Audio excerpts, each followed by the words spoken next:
ท่านผู้ชมที่เคารพห้องหมอมิตรภาพได้รายงานให้ฮู้ว่าในระยะของการเฉลิมฉลองบุญปีใหม่ลาวพศ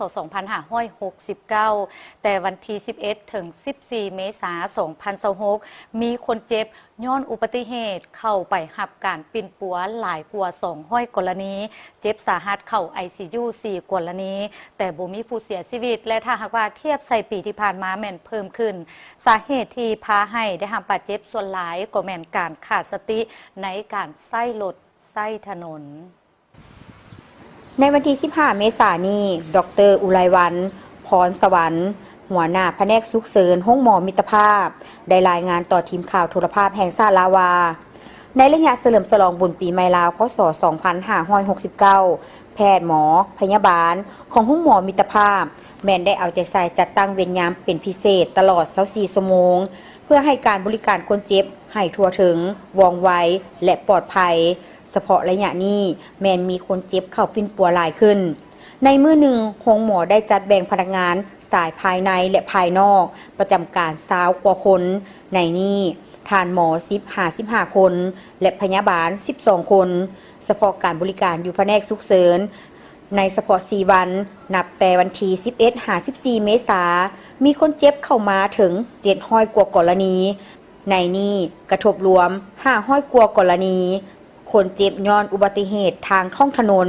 จำนวน200กว่ากรณีเข้านอนปิ่นปัว40กว่ากรณีและเข้า ICU 4กรณีแต่บ่มีผู้เสียชีวิตครับในระยะที่ว่าปีใหม่ลาวในปีนี้เนาะปี2026คราวนี้ก็ถือว่าคนเจ็บถ้าเทียบกับปีกายเนาะปี2025มันเพิ่มขึ้นไล่ระดับได้เส้นตัวอย่างคือตัวเลขจากเมื่อวานนี้เนาะคนเจ็บเข้ามากวดสุกเซินทั้งหมดปีนี้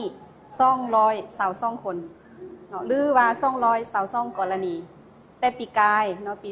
2025วันที่14เมษายนแม่นมีอยู่ที่160กรณีแสดงว่าขึ้นเป็นทบครึ่งสำหรับสถิติอันนั้นเป็นสถิติรวมเนาะแต่หากมาเบิ่งลงลึกในการอุบัติเหตุท้องถนนปีกายนี้มันมี56กรณีปีนี้76กรณีก็แสดงว่าเพิ่มขึ้นเกือบครึ่งนึงของปีกายมาและคนเจ็บส่วนใหญ่ที่เข้ามาแผนกฉุกเฉินเนาะทางด้านกระทบก็แม่นปีนี้มีกระทบค่อนข้างเบาบางเนาะบ่ได้สาหัสนะก็จากมือที่พวกเขาเก็บสถิติจากวันที่11มาฮอดมือวานนี้เนาะวันที่13วันที่14ก็สิมีอยู่คนเจ็บที่นอนมรสุมทั้งหมดก็มีอยู่ที่4กรณีพวกเขายังบ่ทันพบกรณีเสียชีวิตเทื่อนะอันนี้ก็ถือว่าสำหรับปีนี้ทั้งอย่างใดก็ตามเนาะทั้งว่าสถิติเฮาคนเจ็บหนักเฮาสิลดลงแต่ว่าคนเจ็บเบาบางของพวกเขาก็เพิ่มขึ้นนะบาดแผลทะเลินจังซี่แล้วก็มีการเกี่ยวโยงเนาะหรือว่าเกี่ยวพันกับการนำใส่รถใส่ถนนอาจจะระวังน้อยบ่หรือว่าบ่ระวังบ่อันนี้ก็ถือว่าค่อนข้างหลายเนาะพบเห็นหลายกระทบอุบัติเหตุระวังรถจักรกับรถจักรกับรถใหญ่กับคนย่างแบบนี้ก็ถือว่ามีเข้ามาเป็นเรื่อยๆและระยะเวลาที่คนเจ็บที่เข้ามาห้องหมอของพวกเขาเนาะพักเศร้าแบบนี้นี่จะบ่ค่อยหลายจะสังเกตเห็นว่าบ่มีผู้ผ่านไปผ่านมาแต่เริ่มจากประมาณ5หรือ6โมงขึ้นเมื่อเนาะ5-6โมงแรงขึ้นเมื่อเป็นคนเจ็บจะทยอยมาเรื่อยๆจนฮอดดึกจนฮอดแจ้งเนาะก็ถือว่าลายอยู่ปีนี้ก็ได้ไอ้น้องเฮาก็เฮ็ดเวียกก็ในปีนี้นอกจากกรณีคนเจ็บเพิ่มขึ้นแล้วสิ่งที่น่าเป็นห่วงต่อสุขภาพของประชาชนยังกดพบมีคนเจ็บที่ไส้สารเบื่อเมาเข้ามาปิ่นปัวซึ่งเป็นสิ่งที่อันตรายต่อสุขภาพเพราะ4วันกดพบมี10กรณีพร้อมนี้ยังมีรายงานคนเจ็บเป็นวินเจ็บหัวจากสภาพอากาศร้อนอบอ้าวและพยาธิอื่นๆอีกตัวที่นำมาอีกตึมอันนึงปัญหานึงก็คือการใส่ซ่านเบื่อเมานะใส่ซ่านเบื่อเมา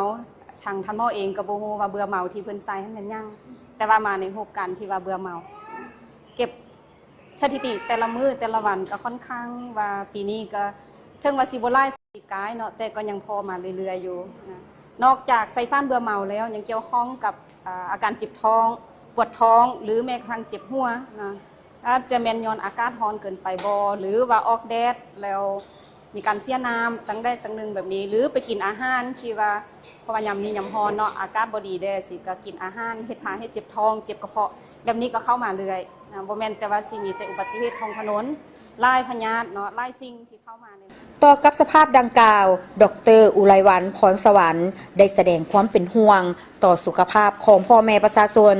และเรียกร้องให้เอาใจใส่รักษาสุขภาพของตนให้ดี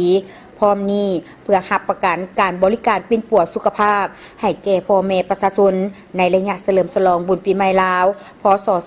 2569 นี้แพทย์หมอพยาบาลยังสืบต่อเอาใจใส่เป็นพิเศษในการให้บริการปิ้นปัวคนเจ็บฉุกเฉินมีการคัดกรองคนเจ็บผ่านระบบข้อมูลทันสมัย